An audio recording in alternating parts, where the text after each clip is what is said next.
చాలా మంది చేసి జర్మనీకి చదువుకోవడానికి వెళ్ళారు, దుబాయ్కి జాబ్కి వెళ్ళారు, అలానే ఇతర దేశాలకి చాలా మంది ఉద్యోగాలకి వెళ్ళారు. 10-15 నెలలుగా కూడా వీసాలు అప్రూవ్ అవ్వని వారికి వీసాలు అప్రూవ్ అయ్యి కెనడాకి వెళ్ళి చదువుకుంటున్నారు, ఉద్యోగాలు చేస్తున్నారు, పౌరోహితం చేస్తున్నారు. అన్ని తెలుసుకున్న తర్వాతే ఈ ఫీడ్బ్యాక్ అనుసరించి నేను ఈ మంత్రాన్ని మీ అందరికీ డైరెక్ట్ గా ఉపదేశిస్తున్నాను.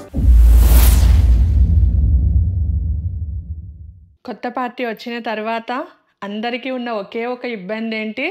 బయట దేశాలలో ఉన్న వారికి వీసా ఎక్స్టెన్షన్, H1B వీసా, లేదా చదువుకోవడానికి వెళ్ళాలంటే వీసాలు రాకుండా ఉండడం. వీసా రావాలంటే ఏం చేయాలి? ఎగ్జామ్స్ పాస్ అయ్యాను, వాళ్ళు చెప్పిన అన్ని పనులు చేశాను, వీసా ఇంటర్వ్యూకి వెళ్తే అన్ని క్వశ్చన్స్కి సమాధానం చెప్తున్నాను, ఎందుకు వీసా రావడం లేదో నాకు తెలియట్లేదు. అందరికీ ఈ యొక్క సమస్య చాలా పెద్ద సమస్యగా మారింది. ఎంత చేసినా, ఎన్ని దేవుళ్ళని వేడుకున్నా ఏది జరగడం లేదు. మా పరిస్థితి ఏంటి? మేము బయట దేశాల్లో ఉన్నాం కదా అనేసి ఇండియాను పూర్తిగా వదిలేసాం. ఇక్కడే మా జీవితం, ఇక్కడే ధనం సంపాదించుకోవాలి, ఇక్కడే పిల్లలు ఉన్నారు, పిల్లల్ని ఇప్పుడు ఇండియాకి తీసుకెళ్ళామంటే వాళ్ళకి చదువులు కష్టం అవుతుందనేసి సతమతం అయిపోతున్నారండి తల్లిదండ్రులు. అవునా? ఈ సమస్యలు మీకు కూడా ఉన్నాయా? ఖచ్చితంగా ఉన్నాయి. ఈ వీడియో చూస్తున్న ప్రతి ఒక్కరికి ఇది చాలా ఉపయోగకరమైన వీడియో. చివరి వరకు స్కిప్ చేయకుండా చూడండి, ఎందుకంటే మధ్యలో ప్రక్రియలు చెప్తూ ఉంటాను. ఒక్క సెకండ్ మీరు మిస్ అయినా కూడా ఆ ప్రక్రియ ఎలా చేయాలి అన్నది మీకు అర్థం కాదు. వీడియోని 2-5 సార్లు చూడండి. చూసి తరువాతనే మీరు ప్రక్రియని ప్రారంభించండి. ఓకేనా? ముందుగా ఏం చెయ్యాలి అన్నది నేర్చుకుందాం. ఫస్ట్ మీ అందరూ ఆరా క్లెన్స్ చేసుకోవాలి. ఏదన్నా ఒక సాధనకి కూర్చునే ముందు మీ సంకల్పం పెట్టుకొని చెయ్యాలి అంటే ఫస్ట్ ఆరా క్లెన్స్ చేసుకోవాలి. ప్రతిదానికి ఇదేంటి మేడం 5 నిమిషాల్లో అయిపోయేది చెప్పండి, వెంటనే చేసుకుంటా వెళ్ళిపోయి వీసా తెచ్చుకొని అక్కడ డబ్బులు సంపాదించేస్తామంటే, మీకు ఏదన్నా పని జరగాలి అని అంటే, కనీసం దైవశక్తి మీకు తోడు ఉండాలి అంటే మీరు కనీసం 1 గంట సేపు అయినా ఆ దైవం పైన భక్తితో ధ్యానం చేయాలి, మౌనంగా ఉండాలి.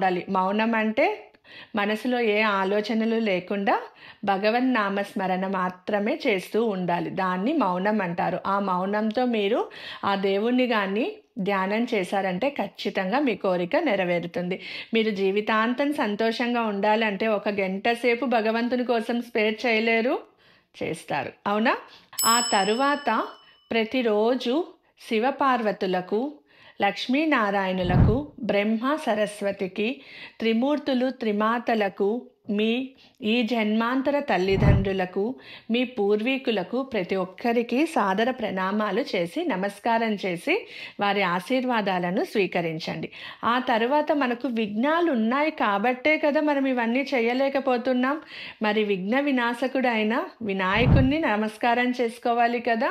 గణపతికి ఓం గం గణపతయే నమః అని 11 సార్లు లేదా 21 సార్లు జపం చేసి నమస్కారం చేసుకొని విఘ్నాలను తొలగించి విజయాలను ప్రసాదించమని వేడుకోండి.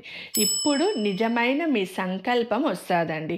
మీరు దేనికోసం సంకల్పం చేస్తున్నారు? నేను విదేశీయానం కోసం సంకల్పం చేసుకుంటున్నాను అంటే విదేశాలకు వెళ్ళడానికి. ఎందుకు? చదువుకోవడానికి వెళ్తున్నారా, ఉద్యోగానికి వెళ్తున్నారా అన్నది మీరు చెప్పుకోవాలి. ఒకవేళ విదేశాలలో ఉన్నవారే అయితే విదేశీ స్థిర నివాసార్థం, స్థిరంగా మీరున్న దేశంలో నివాసం ఏర్పరచుకోవడానికి సంకల్పం చేసుకుంటున్నాను అనేసి మీరు సంకల్పాన్ని చేసుకోవాలి. సంకల్పం చేసుకున్న తర్వాత కొద్దిగా నీటిని తీసి నేలపైన డ్రాప్ వదిలి నమస్కారం చేసుకొని తరువాత మీరు మంత్రజపాన్ని ప్రారంభించాలి.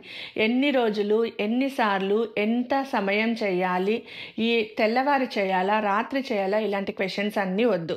మీరు సంకల్పం పెట్టుకోండి. నేను ఈ విషయంగా ఈ మంత్రాన్ని జపం చేయడానికి ప్రారంభిస్తున్నా, 40 రోజులు నేను ప్రారంభిస్తున్నాను, 40 రోజులు చేస్తాను అనేసి సంకల్పం పెట్టుకొని ప్రారంభించండి. ఫస్ట్ గణపతికి నమస్కారం చేసుకున్నాం.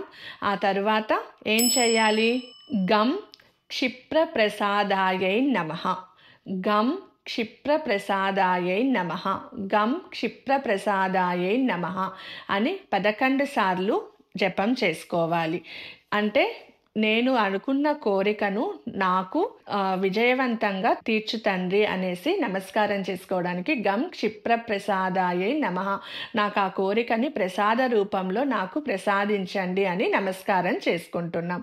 ఆ తరువాత ఏ సమయంలో చేయాలంటే రాత్రి 10 గంటల తరువాత స్నానం చేసి తెల్లటి ఆసనం వేసుకొని ఆ ఆసనం పైన మీరు తెల్లటి వస్త్రాలతో కూర్చోవాలి. ఏ దిక్కున కూర్చోవాలి? మీరు తూర్పున కూర్చొని మీ ఫేస్ ఎలా ఉండాలంటే వెస్ట్ని అంటే పశ్చిమాన్ని చూడాలి.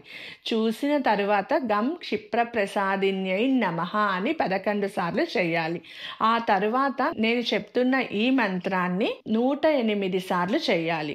ఓం హుం ఫ్రౌం హనుమంతాయ శ్రీరామచంద్రాజ్ఞాయ ప్రజ్ఞాయ మమ కార్యసిద్ధిం కురు మమ విదేశగమనం కార్యసిద్ధ్యర్థం ఫ్రౌం హుం ఫట్ స్వాహ. హనుమంతుణ్ణి ధ్యానం చేసి ఈ మంత్రాన్ని 108 సార్లు జపం చేయాలి. ఆ తరువాత ఇక్కడ మనం ఏం చెప్పాము?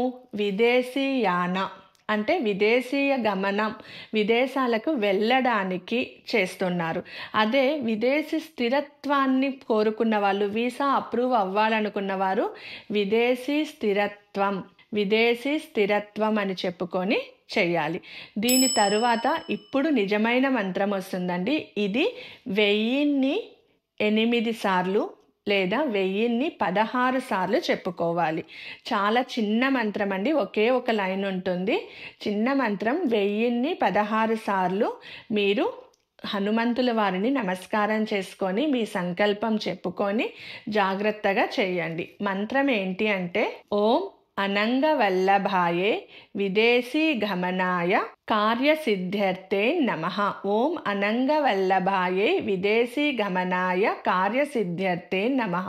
స్క్రీన్ పైన కూడా వస్తుంటుంది, బాగా చూసి నేర్చుకోండి. ఓం అనంగవల్లభాయే విదేశీ గమనాయే కార్యసిద్ధ్యర్థే నమః.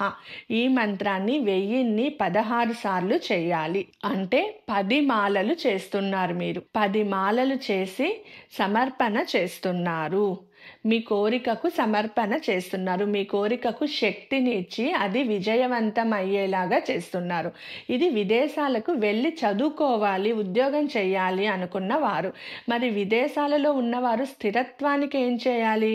ఓం అనంగవల్లభాయే విదేశీ స్థిర నివాస కార్యసిద్ధ్యర్థై నమః.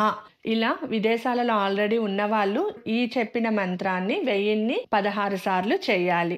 మరి ఇది చేస్తే జరుగుతుంది జరగదు అన్న డౌట్ని పక్కన పెట్టేసి మీరు భక్తితో చేశారంటే ఖచ్చితంగా విజయం మీ వైపే ఉంటుంది. ఇది నేను ఊరికే చెప్పట్లేదండి. చాలామంది చేసి జర్మనీకి చదువుకోవడానికి వెళ్ళారు, దుబాయ్కి జాబ్కి వెళ్ళారు, అలానే ఇతర దేశాలకి చాలామంది ఉద్యోగాలకి వెళ్ళారు. 10-15 నెలలుగా కూడా వీసాలు అప్రూవ్ అవ్వని వారికి వీసాలు అప్రూవ్ అయ్యి కెనడాకి వెళ్ళి చదువుకుంటున్నారు, ఉద్యోగాలు చేస్తున్నారు, పౌరోహితం చేస్తున్నారు.